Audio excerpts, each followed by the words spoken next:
He grabbed his first aid bag, thinking maybe a small animal had wandered close. But the moment he opened the door, he froze in his tracks. Just 10 feet away stood a lioness.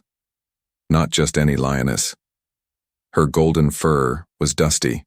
Her sides heaved like she'd run a long way. Her eyes, those deep, powerful eyes, were glistening with what looked like tears. Behind her, lying still in the dry grass, was a small lion cub. It wasn't moving. Thomas didn't breathe. She didn't growl. Didn't pounce. She just looked at him, then turned her head toward her cub, then back at him again, as if asking, begging. He had seen many wild animals in his years as a ranger, but never anything like this. It was as if she knew that he was her last chance. Very slowly, Thomas stepped forward. "It's okay, girl. I'm not going to hurt your baby," he whispered. The lioness didn't move. She just lowered her head, watching every step. Thomas reached the cub.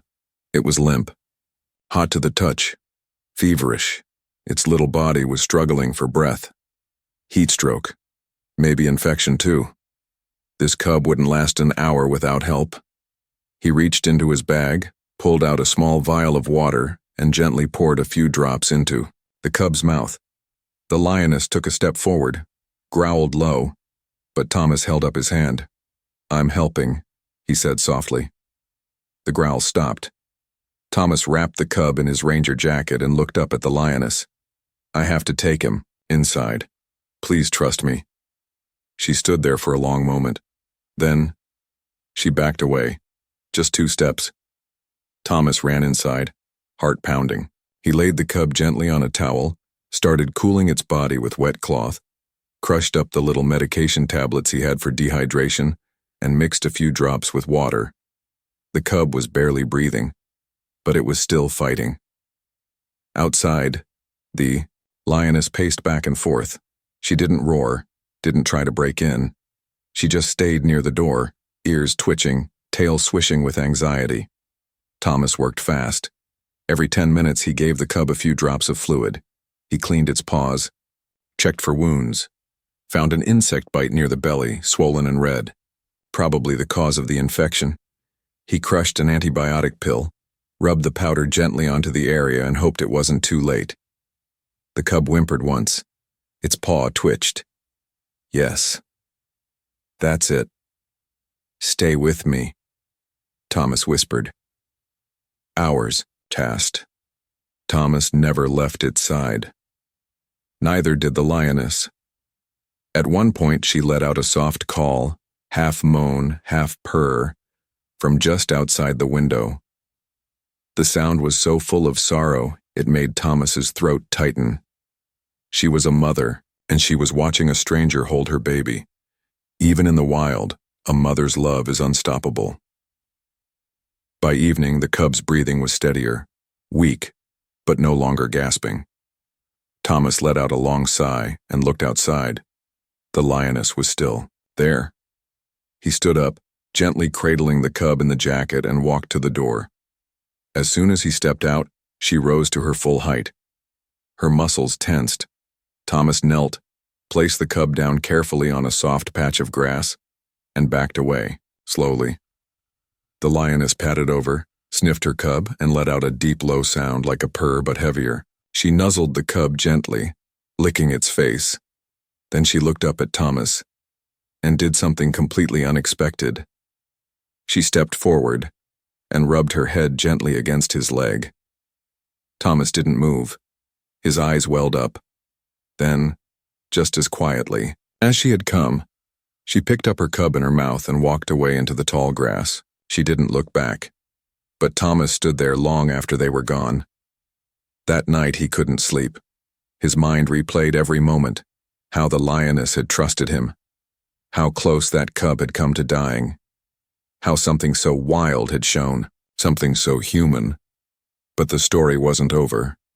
The next morning, Thomas found something strange near the same spot outside his hut. A single paw print, larger than before, and beside it, 3 smaller ones. She had brought the cub back, and he wasn't alone anymore. Thomas crouched down slowly, staring at the prints in the soft earth. 1 large, 3 small. He traced them with his fingers just to be sure she came back. But this time, she didn't come alone. His heart pounded, not with fear, but with something deeper.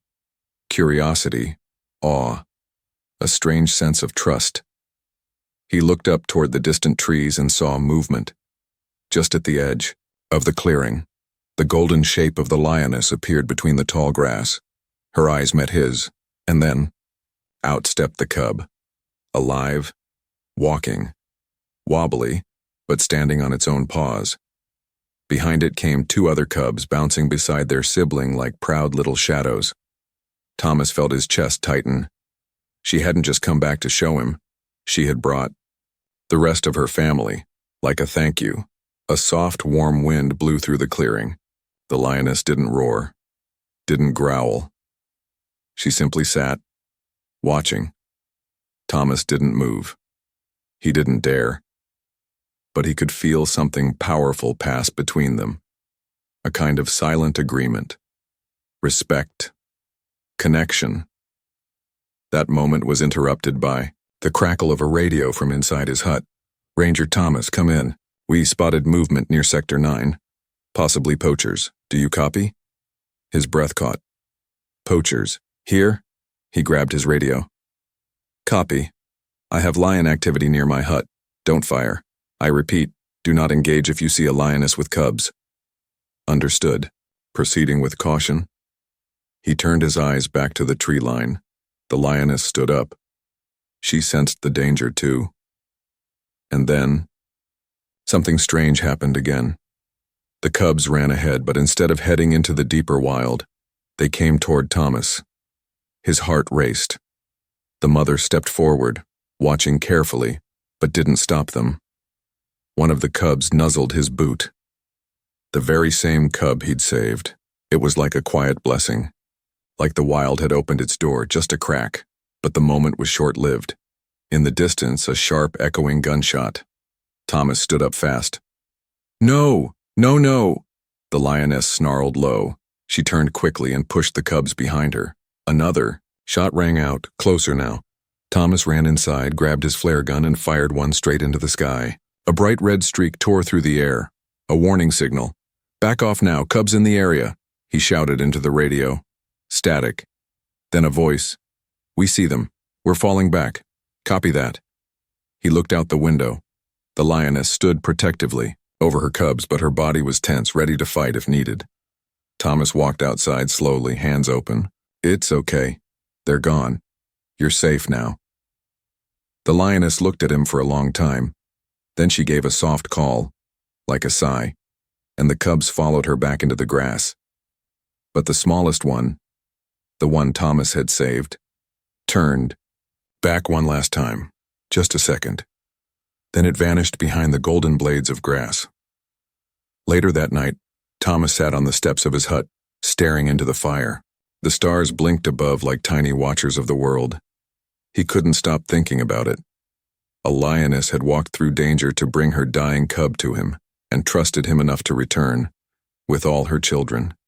She had risked everything, because she believed.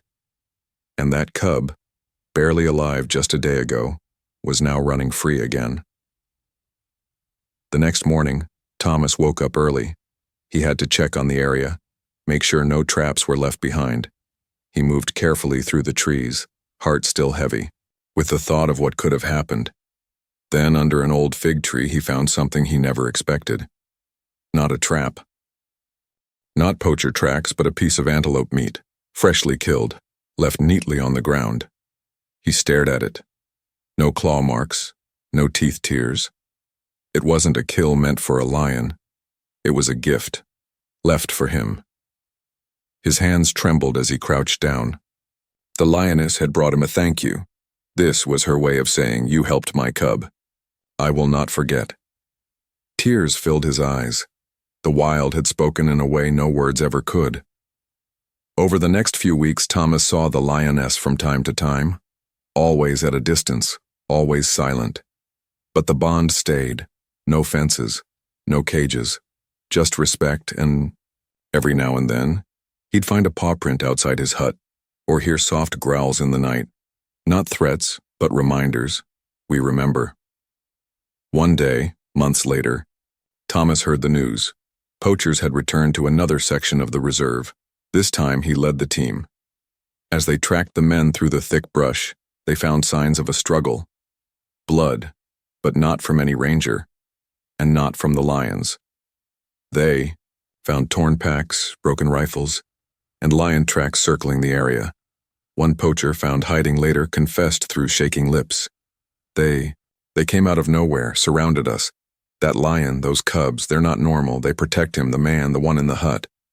Thomas never said a word, but deep inside he knew. The wild had chosen him. Because when a crying mother brought him her dying child, he had answered not with fear but with kindness, and in return the wild had watched over him. So if you ever doubt the power of compassion, remember this. Sometimes the most unbelievable things happen when you simply care. Thank you for staying with this story to the end. If it touched your heart even a little, we'd love if you supported us by liking, sharing, or subscribing. Stories like this are real, and they remind us that even in the wildest corners of the world, love still finds a way.